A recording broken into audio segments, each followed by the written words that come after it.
ओम गुरुर्ब्रह्मा गुरुर्विष्णु गुरुर्देवो महेश्वरः गुरुस्साक्षात् परं ब्रह्म तस्मै श्री गुरवे नमः।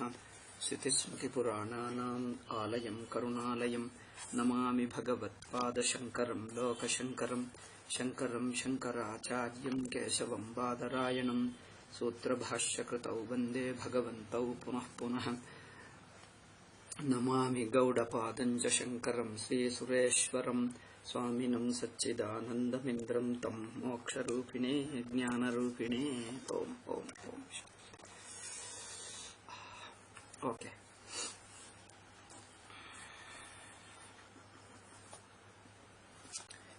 एल्लिदे? I'm not finding it any. Okay. Earlier, Purupakshi told that the nature of Atma and Anatma are quite opposite to each other. Because the nature of Atma is consciousness and also subject and also Asmat Pratyaya Gochara. It is, in fact, consciousness would have been enough to say that Atma is of the nature of consciousness, Anatma is of the nature of insentiency, unconsciousness.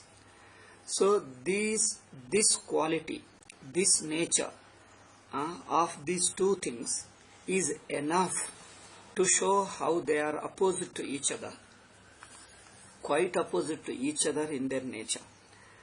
Yet he here, Acharya Shankaracharya adds one more feature, that Atma is referred by Asmat Pratyaya, the I notion, and Anatma is generally referred by you notion.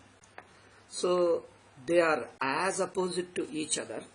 Only to convey the nature of opposition, he is using this. In fact, the first quality, that it is consciousness, the other is unconsciousness, this itself is enough to say how adhyasa is impossible.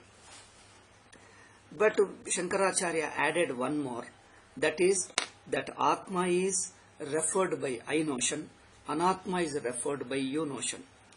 Here Atma is referable by I notion, not in its real nature, but in Vyavahara. Vyavahara means in our practical life, in our all communications, in our thinking and communication and action, in all this Vyavahara, Atma in our worldly level, worldly understanding. How do we refer Atma? We refer Atma through the I notion, through the I word, and also Anatma through you. So this Vyavaharik reference of I notion and you notion only is brought in to show how they are so contradictory to each other, how opposite to each other, that it is impossible to bring them together.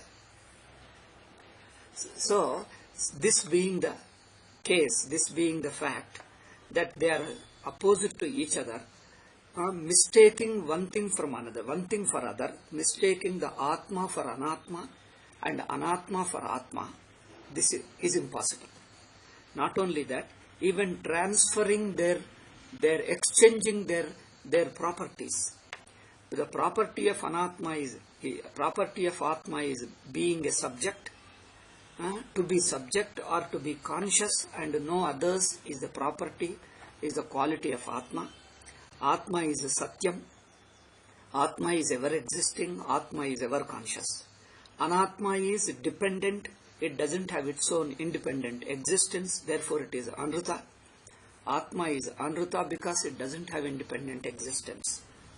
And also it depends upon the consciousness to be known, for existing as well as to be recognized, to be known. So Anatma nature, the qualities of Anatma is that it is known to consciousness. The quality of Atma is that it knows. So this is consciousness and unconsciousness, sentiency and insentiency. These are like this. There are few more qualities. Atma is ever existing, Anatma is dependent, it doesn't have its own independent existence, like this. So Tamaprakashavata viruddha svabhavayo. He explained the reason how opposite to each other they are, as opposed as the light and darkness are. How light and darkness are so opposite to each other that it is impossible to mistake one thing for other, or even exchange their qualities by mistake, mistaking their qualities of one as belonging to the other. So it's impossible. So this being the case, the adhyasa which you are talking of is impossible. Since it is impossible, we can only say that it doesn't exist in our life. If adhyasa, see right from the beginning, why he argued this, because if adhyasa was the cause of all of our samsara, if misunderstanding or mistaking was the root cause of all of our samsara, then the self-inquiry, Brahma Vichara, Brahma Jignasa would have been in place. That is, Brahma Jignasa, we would inquire and then remove the adhyasa, correct the adhyasa. Removing means correction of adhyasa. By inquiring the real nature of the Atma, Anatma. See, inquiring means what? Observing and trying to find out, investigating, trying to find out what is the real nature. So, what is mistaken? What is the mistake? The only way of removing the mistake is only we watch again. Find out the original nature of them. Here, in our misunderstanding, we mix up. What happens in misunderstanding? We get confused. We mix up.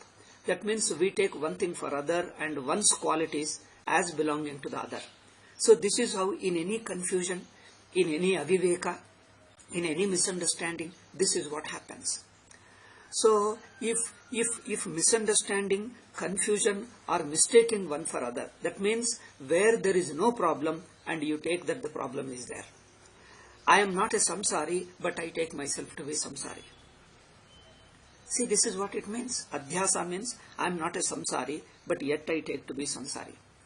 I am not subject to birth and death, but I take myself to be subject to birth and death. Like this, so on. Like this, the qualities, the nature of samsara which I am seeing is purely, if it were purely a misunderstanding, that means there was no real samsara. You only think that you have a samsara. If that were the case, then finding out what is the true nature, inquire, observe, investigate to find out the real nature of Atma. In that thing, as you discover, the real nature of Atma is by its very nature free from all samsara. So, samsara which was attributed falsely to Atma doesn't exist. That I am subject to birth and death, that I am subject to karma and sukha dukkhadi anubhavas. If these things do not pertain to Atma, I falsely attributed to Atma, then only by investigation you come to discover that Atma is already free. The problem would have been solved. Solved means what? Problem doesn't exist. You thought there was a problem, and by inquiry, by observation, you come to discover that, oh my God, I am relieved that there was no problem at all. The problem which I thought by misunderstanding, wrongly I thought, erroneously I thought, is only an error.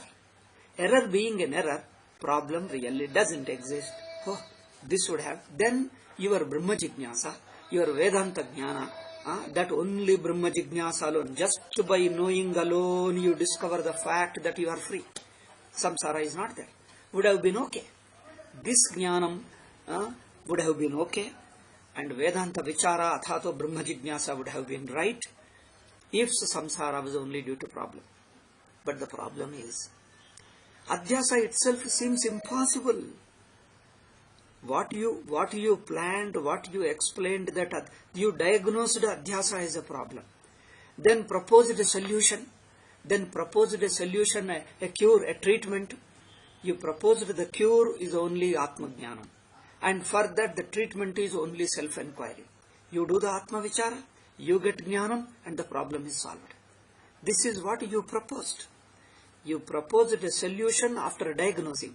But we say, okay, your proposition, we leave it aside tentatively. But that your diagnosis itself is wrong. Why wrong? Because, see, why wrong? Because adhyasa is impossible. When it is impossible, how can it exist? Okay. This was the question. This was the objection raised by somebody who is opposite to Vedanta, opposite to very Vedantic Vichara. Then what is, see, two ways it is there. One is you raise objection. Second is you propose alternatively. You give an alternative diagnosis. Okay. You give an alternative diagnosis of your own and propose your solution. Okay. Generally, when we this is what philosophy is. You diagnose what is the nature of samsara and also the cause of samsara. What is the nature of samsara? People should observe first. What is the nature of samsara and what is the cause of samsara? Once after you diagnose, then you propose a solution and show how this proposed solution, proposed method. Solution means the method of solving it. How does it work? And how it is going to really remove the samsara. These are the four things in all schools of philosophy. This is what say. What is the nature of samsara? And what is the cause of samsara? Now what is the solution you offer, you propose? And how do you convince us how this solution is going to solve that particular problem? How? And once it is solved, is it really going to be free? Is it really going to be really freedom from all samsara? Now this one has to explain these 4 points. Buddha tells the same. Jaina tells the same. All schools of philosophy in India talk of these 4 only. All of them talk of these 4. Nature of samsara. Why the samsara has come. How I got into this samsara. How I happened to get into this samsara. Then what is the solution you offer? What is the solution you propose? And how that solution is going to work and make me free. Okay. Now here the Vedantic diagnosis, and he says we can't accept the diagnosis. Then you give alternative diagnosis. Here the Purvapakshi is not giving. Okay, tentatively let us take. Purvapakshi says that samsara is real. In general, it is not a very accurate. In general, because all non-Advaitins talk of this. So we are putting a generalized picture of all non-Advaitins. Just for making it clear. Otherwise nobody says, because there is no single person who takes a stance on behalf of all non-Advaitins. Because among the non-Advaitins there are many schools, and each school has its own diagnosis and its own solution. Okay, so there is no single person who talks on behalf of all non-Advaitin schools of philosophy. Therefore it is an imaginary solution. Just for sake of our clarity, let us say the problem is real. Samsara is really there. It is not due to adhyasa. Adhyasa means it is not wrongly thought to be there. Samsara is there. Everybody knows the nature of samsara. Now even in nature of samsara diagnosis there is a difference. Okay, we will not go into the details. Let us say there is samsara. Janma, marana, subject to pain and pleasure and all these things. Now this samsara is due to what? What is the cause? And if it is due to adhyasa, means if it was only wrongly thought to be there, actually it is not there. If that is the case, then correct your misunderstanding. Your wrong diagnosis, it is over. Supposing I give you a worldly example. A person was diagnosed to be diabetic and he started worried. I started getting worried. Oh my God, I have got diabetes. I didn't know such a young age I got. In such an young age I got this sugar. Oh, he felt disturbed and you know what to do and what not to. The same day alone he started diet. Now I should not eat that, I should not eat this, I should not eat this. Then people at home say that what is this? One day alone you started all this creating problem at home. Oh, I can't eat this, I can't eat this. Oh, every day worried, so much of tension. You go, then somebody suggested, why don't you take a second opinion? Why don't you go to another doctor? Yeah, he says, oh, that doctor is a very nice man. The first doctor is a very good man, very nice man. We don't have to doubt him. What he told is a final thing. What else other doctor will say? Will he say anything different? He will say the same thing. Then why again have another test? I know it for sure that I got a sugar. Then you start imagining all the reasons. Oh yes, when the food is delayed, I start feeling weak and then a kind of giddiness that anybody feels. But you see, imagine. Because once you start imagining all that, yes, it could be sugar alone because what doctor told is true. He's a great doctor. He treated my father, he treated me and everybody. Therefore, he's so reliable, he couldn't be wrong. Now you assured it. Then somebody told you, anyway it is good, why not you have a one more test? Then he told that, oh my God, you don't have a sugar at all, it is a wrong diagnosis. Okay. Your doctor might be good, but your doctor advised the test to be done in a lab. The lab man is a specialist. Okay. Specialist of Adhyasa. Adhyasa means attributing diseases who do not have anything. Some people do that. Some people do. Not all, I don't say all people are like that. But there are some people. Therefore, it is just an example. Okay. We are not making any accusation against anybody or any institution or any system. Just an example that if it happened, how does it look like? Then what happens? The sugar which he felt, the symptoms if he felt, if the food is delayed, something happened, and if he eats sweet or something, he stopped eating sweet, within those 3-4 days, something, he made a mess of everything. Oh my God, he brought the heaven down at home, and he made the whole home into an hospital and everything he did. Now he told that, no, it is not. There is no sugar at all, you are quite normal. And he was shocked. He asked the doctor, please you verify, you test once again and tell me, make sure that, am I not diabetic? You are not at all there. He tested once more and he has shown the testing method, etc., how it works. You see, this is the normal sugar and this is all he told it. He's surprised. He went to the original doctor. Doctor says, okay, I will suggest you to go to another lab. He suggested. Then the test came that he is a normal. Now what will you say? You only thought to be diabetic, but later you discovered that there is no diabetes at all. It was only a mistaken. This is called Adhyasa. Adhyasa means wrongly you thought that there was a disease, that you are a patient, but once after proper testing, you discover that it never there. Here, what is the treatment? There is no treatment. Only proper diagnosis is the only solution. Okay. Similarly, proper diagnosis, again you check your Atma. Then the nature of Atma, there was no problem which was suspected to be there. The problem which was suspected to be there doesn't exist. Here you have not solved the problem. You only diagnosed properly and discovered that there was no problem. So this is Vedantic solution. Vedanta, Jnanam, Atma Vichara is not a solution. It is not proposing any solution to your problem.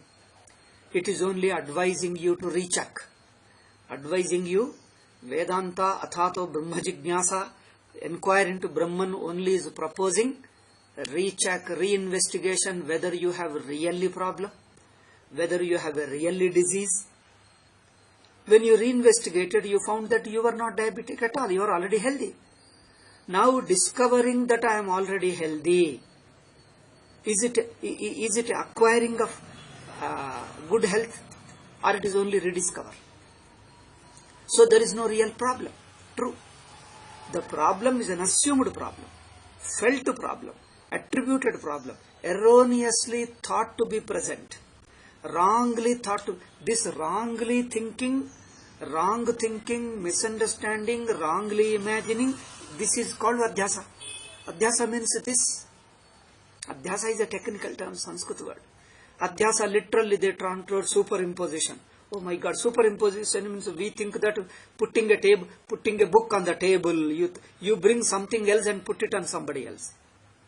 So that this translation of superimposition, translation of Adhyasa as superimposition in English gives a totally different idea. But here, that's why whatever word you use, ultimately explain everything. Explain. Instead of using some terms, because people imagine their own meaning if you simply use the term. When you use the term, first explain. Explain everything according to Anubhava.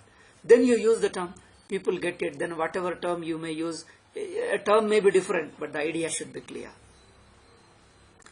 Term is only to communicate, to refer what you have already understood. See, a word cannot be useful unless you know the meaning of it. If once you know the meaning, the word is helpful to refer to the point which you already understood. I have understood, and then if you also understand, I can refer that. Supposing I know one person, his name is Manjunatha. You also know. I can say that now second time, third time when I meet you, I say, oh, I met Manjunatha so and so place and we were sitting together, we spent some time and all. You understand. Otherwise, if I don't have a name to refer to him, then I have to say, I met that person. You ask which person? I have to remind him the event where you met earlier before. See that person, he was wearing a red shirt and sitting there and driving and all that, and I spoke to him. I asked him like that and he replied like this. Do you remember? Oh, where was that? When was that? Again he said. Now you have to give him, you see, he gave you like this, he talked to you like this. Now I remember.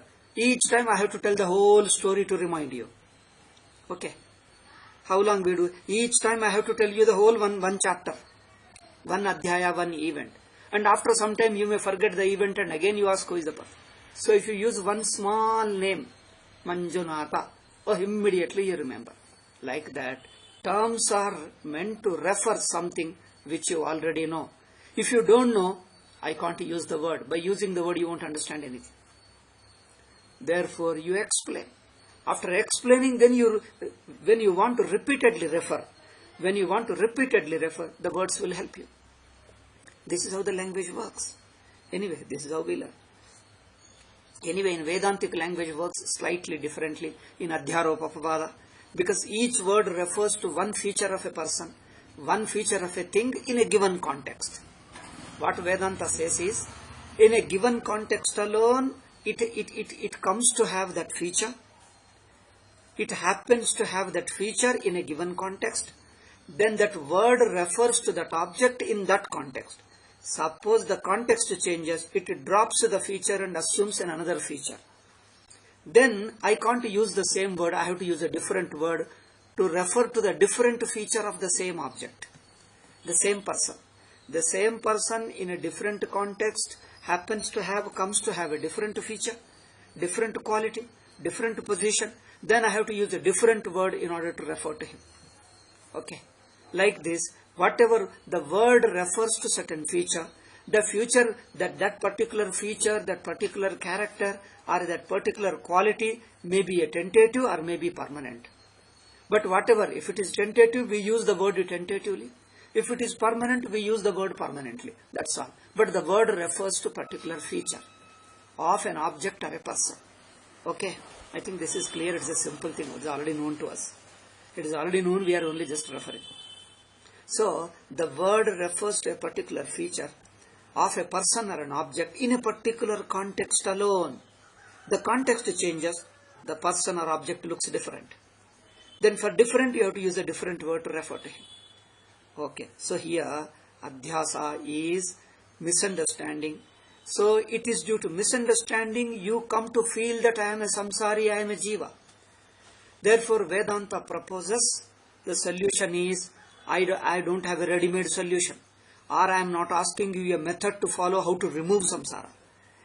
He says, if samsara is really there, it is not a misunderstanding. It is not that you thought to be samsari. You are not thinking, even if whether you think or not, you are samsari. It is not your imagination. The Purvapakshi says, it is not your imagination. We are not imagining to be samsaris. We happen to be samsari. It is a reality. That I am samsari is a reality.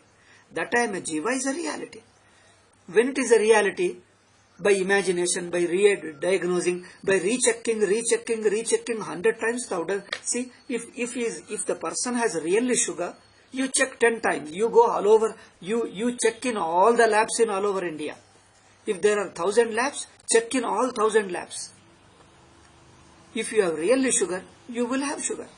Maybe it may be 1 degree more or less, according to the method of testing, according to the lab. Difference in the lab, there may be small degree. 1 degree may be less or more. But broadly, you will have the sugar. If you really have a sugar, wherever you go, you test in all the labs of India, you will have only sugar.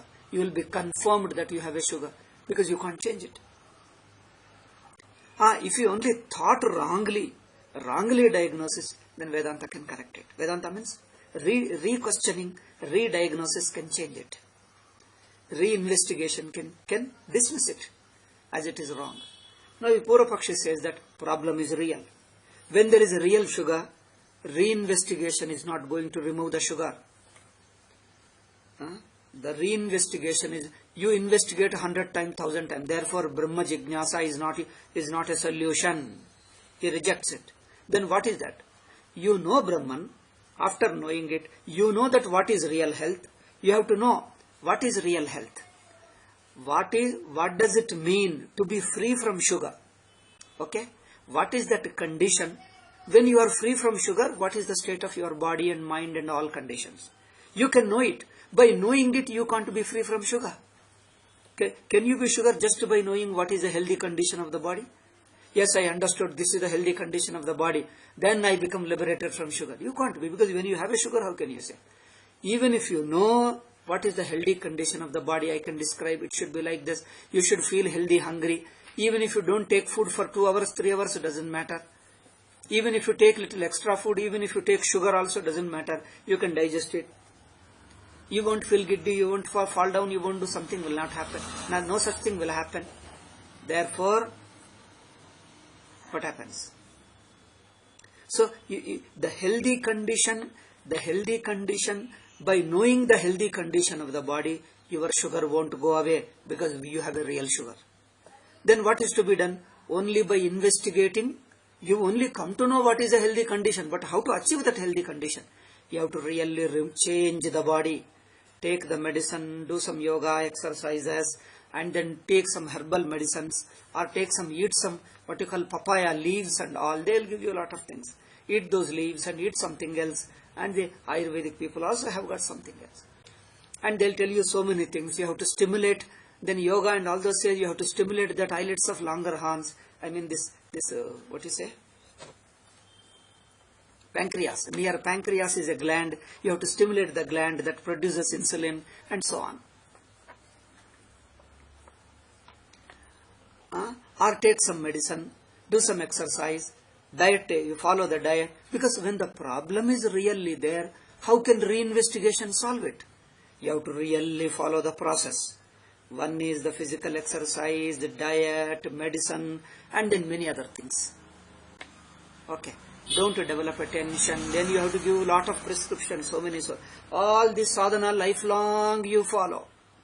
We may not be able to solve your sugar, but at least it will be under control. You will have a healthy body.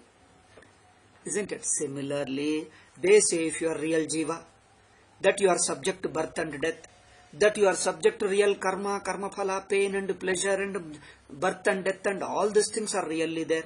That I am a body, that I am sense organs, that I am the mind and all, that jivatvam is real. That I am an individual jiva, subject to all this pain and pleasure and karma, good and bad, punya, papa. Good and bad is punya, papa. If I hate somebody, I will incur papa. If I love somebody, if I do upakara, I will get punyam. Then all this punyam, papam will come and help you, will give you trouble. Punyam will help you and papam will trouble you.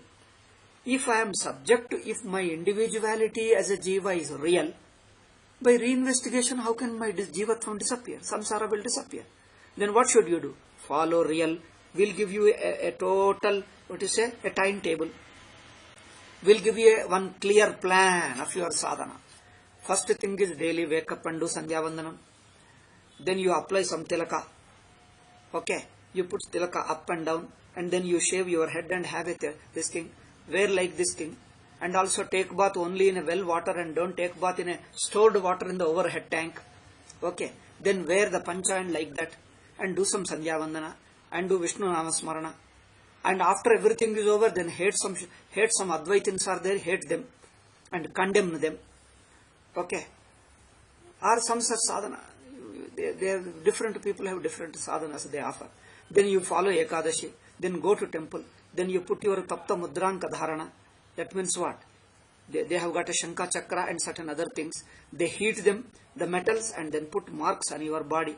And also do certain, they follow the physical, mental, intellectual and doing all those things.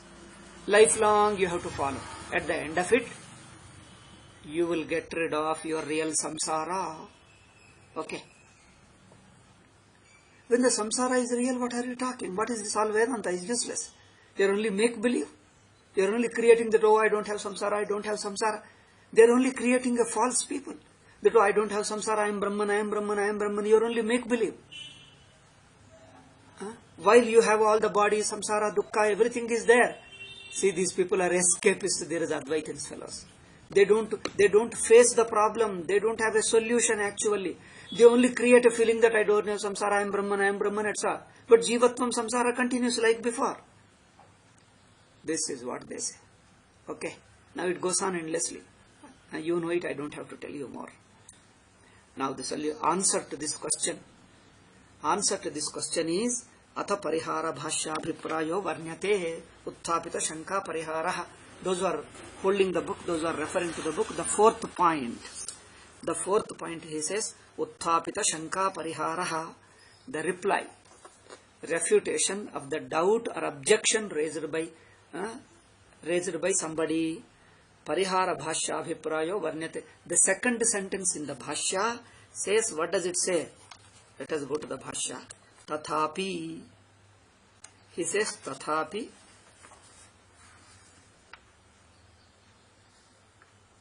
Tathapi anyonyasmin anyonyatmakatam anyonya dharmamscha adhyasya itaretara avivekena atyanta viviktayoh dharma dharminoh मिथ्याज्ञान निमित्तः सत्यानृते मिथुनी कृत्य अहमिदं ममेदं इति नैसर्गिकोऽयं लोकव्यवहारः. He says there is adhyasa. First, in short, how? Now he asked the question. I have already told you adhyasa is impossible, because I have explained the nature of the atma and atma is opposite. How opposite? As opposite as the light and darkness. They can never coexist. When they can never coexist, how can you transfer? How can you exchange their qualities? Impossible. Therefore, adhyasa not there. I have already told you. And you say adhyasa is there. Prove. Adhyasa is there. First I told you it's an impossibility. Show how it is possible first. To say that there is adhyasa, show the possibility. Do you mean light and darkness can come together and live together? Light and darkness cannot come together. Where the light, there is no darkness. Where there is darkness, light doesn't exist. Darkness itself means absence of light, isn't it? The very darkness means absence of light. Then how can you bring the light? How can you bring the light where the darkness is? Impossible. Therefore, impossible to exchange their properties. To this, the simple answer is, see, the answer Shankaracharya is excellent. You have to note it importantly. He is not proving how the adhyasa took place. See, he is not answering how adhyasa took place. Now the Purvapakshi's question was, adhyasa is impossible. Because adhyasa cannot happen. Tell me what is the reason. For what reason adhyasa can happen? By the Now there is a lot of discussion in the post-Shankarites. Post-Shankarites means in Advaitins alone, the Vyakhyanakaras, the commentators on Shankara. What they say is, it is impossible to exchange their properties, impossible to mistake Atma for Anatma and Anatma for Atma. Yet, they say Adhyasa is possible. Because so the very nature of Atma, Anatma doesn't facilitate. The very nature of Atma and Anatma doesn't facilitate. And he says, he tries to show there are some features in the Atma, Anatma, they facilitate mutual exchange. There are a few features. They say, these Vyakhyanakaras, we are not going to going so much into details of those Vyakhyanakaras. Vyakhyanakara means, I don't know whether you know, there were Sanskrit commentaries on Shankara. Sachidanandendra Swamiji takes directly Shankara's commentary alone, Shankara Bhashyam alone. He doesn't go by the commentators. Though there are many good points in them, a few points in regarding Adhyasa, they have a different opinion. Swamiji says it doesn't go with Shankara Bhashyam. Anyway, we are going to discuss all these in details, some of them at least. So it doesn't go with Bhashyam, doesn't go with Anubhava, doesn't go with logic also. They say the nature of Atma, Anatma doesn't facilitate Adhyasa, is not conducive for misunderstanding. But there is a third factor because of which Adhyasa takes place. That third factor enforces Adhyasa. So in these things, what they take is adhyasa is an event which has occurred. Okay? What they take? It is not Shankara, it is not Sachidanandendra Swamiji is telling. Adhyasa is something that has occurred. And for occurring, the very nature of the Atma, Anatma is accepted, that they are opposite to each other. Even if they are opposite to each other, yet adhyasa is made possible. Though it is impossible, yet it is made possible due to a third factor. You understand the point? Due to third factor, adhyasa is made possible. Now, so two points we have learnt. Okay? Because while listening, you may not pay attention to it. Therefore, I keep on repeatedly telling. One is, adhyasa is an event that took place. They say, adhyasa is an event that took place. It is an event that has happened, that has occurred. And the nature of Atma Anatma doesn't facilitate mutual superimposition, mutually mistaking and also mistaking their and transferring their qualities. Okay.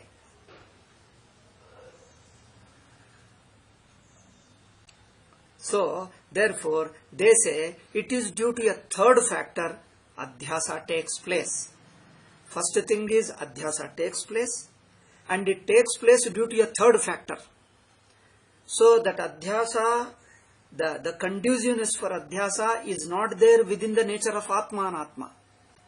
So therefore, the very nature of Atma and Anatma doesn't allow, doesn't facilitate, in fact make misunderstanding impossible.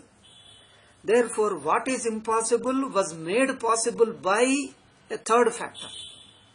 And that third factor is, let me not say, Swamiji himself is going to discuss it, but tentatively we just say this much, and more when Swamiji discusses we will come to know. But now what is Shankara's answer? Shankara is not trying to prove that adhyasa took place. One point. As they said, adhyasa was an event that took place. Shankara doesn't say when and how adhyasa took place. He is not discussing when it took place, how it took place and all that.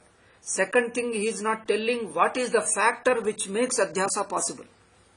Okay. These 2 points Shankara never touches, never discusses, because they are all speculations. Shankara directly, what Shankara points out is, there is already adhyasa in your life. That's all. See, this is the most important thing. The difference between Shankara and post-Shankarite Advaitins. This is one point which, see, Sachidanandendra Swamiji is criticized by the other commentators. For this one point Swamiji brought out. Swamiji, when directly studied Shankara Bhasha, he says Shankara doesn't touch these other points which his post-Shankarite commentators have brought in. That adhyasa is an event. Second, that it is this adhyasa, the misunderstanding is facilitated by a third factor. Shankara doesn't touch these 2 points. He says there is adhyasa. You look at your life. He says, I am only showing you there is an experience in you. There is an experience in you. There you find already there is an adhyasa, which nobody can deny. There is an undeniable experience in you and me that you already find there is an adhyasa. Now he is not trying to prove adhyasa is possible. He is not telling whether adhyasa is probable, improbable, possible. Probability, improbability, he is not bringing the logic there. Purvapakshi told, adhyasa is not probable. Adhyasa is not likely. How can it exist? See how Purvapakshi argued. See, for a thing to happen, there should be probability. There should be some probability. When it is improbable, impossible, improbable, and we can't accept that adhyasa took place. Shankara says, we are not going by probability, logic or improbability. Probability, improbability you set aside. It is there. During lockdown, okay, nobody can come from another place. From Bangalore, nobody can come to Holinarspura. And somebody told, hey, yes, this person has come, Manjunatha has come. And he says, how can he come? Impossible. You are telling me lie. And he says, I have seen, he has come. He says, you are telling lie, it is impossible to come. See, possibility, impossibility, probability, improbability, you are going by the lockdown and all. But he says, I don't know how he has come. Or he has violated the law, how he has done it, I don't know. He says, you show the probability, what is the possibility? How can he come? Show the probability. Logically prove the probability. He says, I don't know, but I have seen him. I see directly, what can I do? When you see it directly, all your probability, improbability doesn't make any sense. Nahi drishte anupapannam nama. See, Shankara says, probability, improbability, you set aside, we'll discuss later. First you see that there is already adhyasa in you. How? How it is an adhyasa? Don't say how adhyasa took place. And what is the cause? What is the probability? The post-Shankarites and Shankara, this is the difference. Post-Shankarites were arguing adhyasa is an event that took place. Though it is impossible, improbable, considering the nature of Atma, Anatma, adhyasa is improbable. Considering the nature of Atma, Anatma, yet adhyasa as an event took place, first point. Second point, that taking place, that occurrence of adhyasa as an event was facilitated by a third factor. And the third factor facilitates. What is that third factor? We'll discuss later. It is the very nature of the factor is such that it facilitates adhyasa which is impossible. Aghatita ghatana patiyasi maya. They explain like this. Aghatita ghatana. Maya is such thing. Mula vidya is such thing which facilitates, which makes probable what is improbable. So it is a third factor. What is that factor? Don't ask. The very nature of the factor is that it makes probable what is improbable. Aghatita ghatana patiyasi maya. What is the nature of Maya? The very nature of Maya, the very quality of Maya is such that it makes possible what is impossible. It makes probable what is improbable, or it makes an actuality. Even if it is improbable, it makes it makes actual what is improbable. What is improbable, it makes a real. It makes it really happen.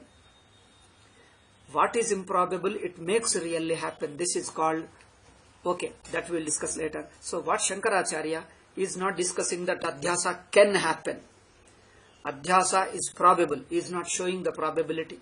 He is not showing any factor, internal factor, external factor. He is not showing that there is an internal factor within the Atma, within the nature of Anatma, which facilitates adhyasa. Nor there is a third factor which facilitates adhyasa. He is not showing, proving the cause of it. He is not proving how adhyasa occurred as an event. He says, you find that there is adhyasa. You find already there is a, see, naisargikoyam loka vyavaharaha. There is a natural vyavahara procedure. Vyavahara means procedure of human beings. There is a natural procedure of human beings, and if you watch that procedure invariably implies, invariably involves, what not implies, invariably involves adhyasa, because without misunderstanding, this kind of vyavahara cannot happen. But vyavahara is happening. That means adhyasa is there already. Taking place is an event. Third factor, it doesn't discuss. It doesn't say it took place. Doesn't talk the probability or all logic and everything. He only shows that there is adhyasa in you. You find, or in other words, you find yourself to be in that situation where that situation would not be possible unless there is an adhyasa. So it is due to adhyasa alone you find yourself in a situation, and if you watch the situation, you find that there is already misunderstanding. You already mixed up Atma with Anatma, Anatma with Atma. Without mixing, this nature, this quality, these features in you would not have been possible. And you find those features. That means adhyasa is already there in you. Misunderstanding is already there. A person who is under misunderstanding, you see a mental case, a disturbed person, a psychological patient, he says that no, when you take him to your doctor, I don't know whether you have seen him or not. I have seen them number of people because I was moving with psychologists. So I went to see them in the hospital. They invited me, come. I say, I want to see your mental hospital. Okay, you come there when I am on duty, I'll show you. They took me to the inside. They sent me one nurse and all other people, one or two people. They have shown me inside all the patients and all. I have seen them. First they talk to you. You know what that mental patient say? I am not a patient. I am not a mental patient. Okay? I am not a mental patient. And they ask you, are you a patient, sir? Are you a patient? They will ask you. But I am not. You bring a patient, first thing he will tell the doctor is, I am not a mental patient. That's a very strange thing to see. They will say, first thing they say is, I am not a mental patient. Doctor, I am really not. I am healthy, I am normal. I am not a... Doctors know what they are. They don't go by their words. They go by their behavior. Okay. They go by their behavior, their talking, their thinking, their this thing. They will ask some questions. They will ask them to respond to your situations. Then in the response you will see that. See, in your way of talking, in your responses you see, unless you have this defect, you would not talk like this. Unless you have this inwardly this in your mind, you would not behave like this. So this behavior presupposes this kind of thing in your mind. This is what Shankara says. Without adhyasa in you, without presupposing adhyasa, this behavior would have been impossible. And the behavior which we see in us is evident to us. He says, the behavior is evident to us. And that behavior would be impossible without adhyasa. Without taking Atma as for Anatma and Anatma for Atma. Without exchanging the properties of Atma and Anatma, this behavior, this Vyavahara would be impossible. Okay. See, this is the difference between Shankara's and post-Shankara's explanation. Shankara, I think I already told you sufficiently, it will come hundreds and thousands of times. Because the contrast between Shankara's and post-Shankara, that is Sachidananda Swamiji's and other commentators, this is the thing. They say adhyasa took place.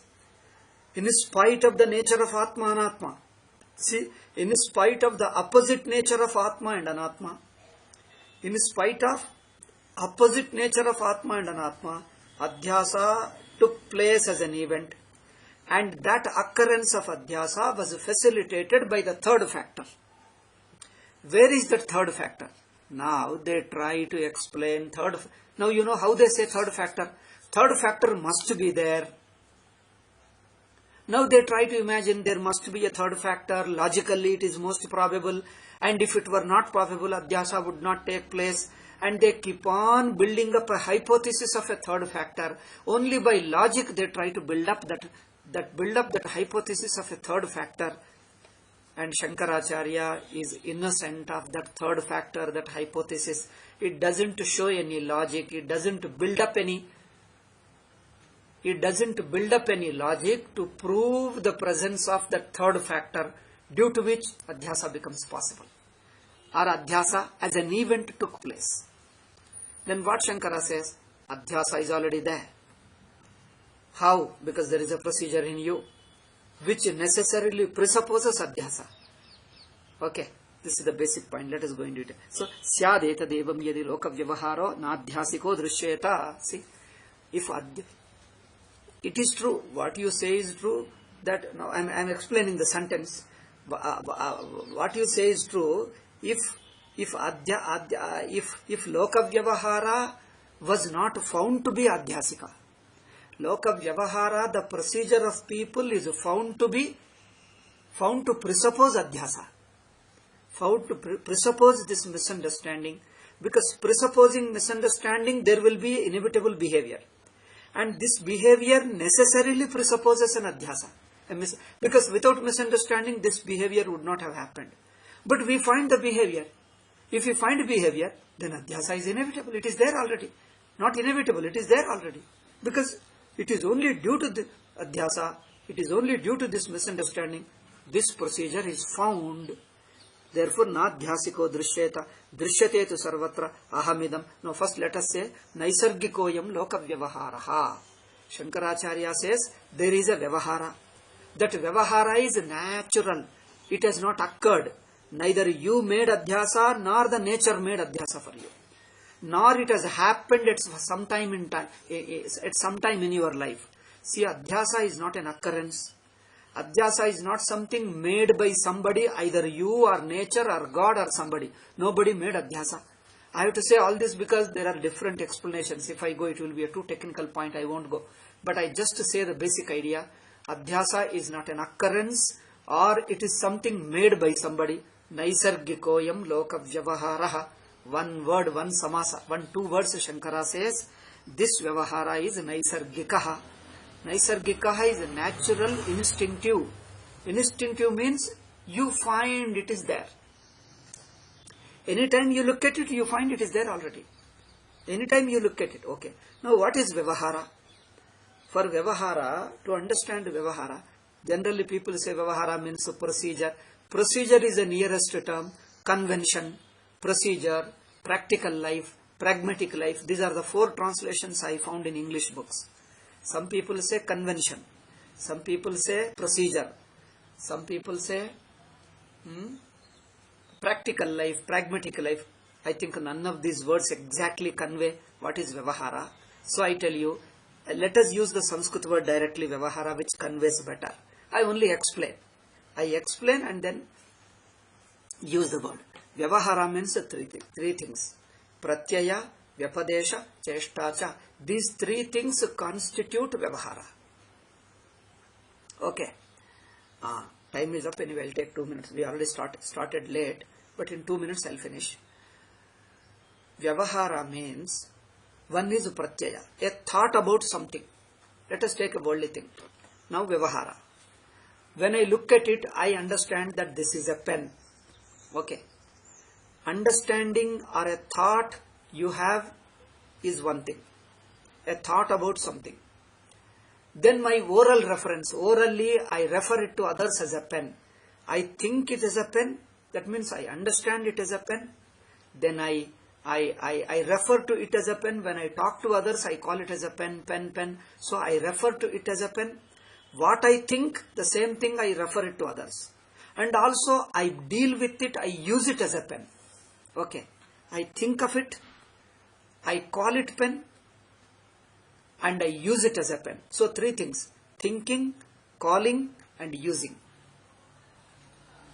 Thinking, calling, and using. These three put together is called vyavahara. Anything you take it, whole world we have got these three. We think of this world as a world.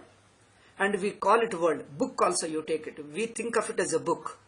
Book means we have a certain concept of it. Thinking means, I don't know whether you understood. Thinking means you have a certain concept, certain understanding about it. That it is so and so, like this, like this, like this. It has got these qualities, it has got these features, and this is what it is. So you have a certain understanding, you have a certain knowledge, certain thought about it. So that knowledge or understanding about something, that is one vyavahara. And you call it by certain name. You refer the same thing to others. Others also refer the same thing to you.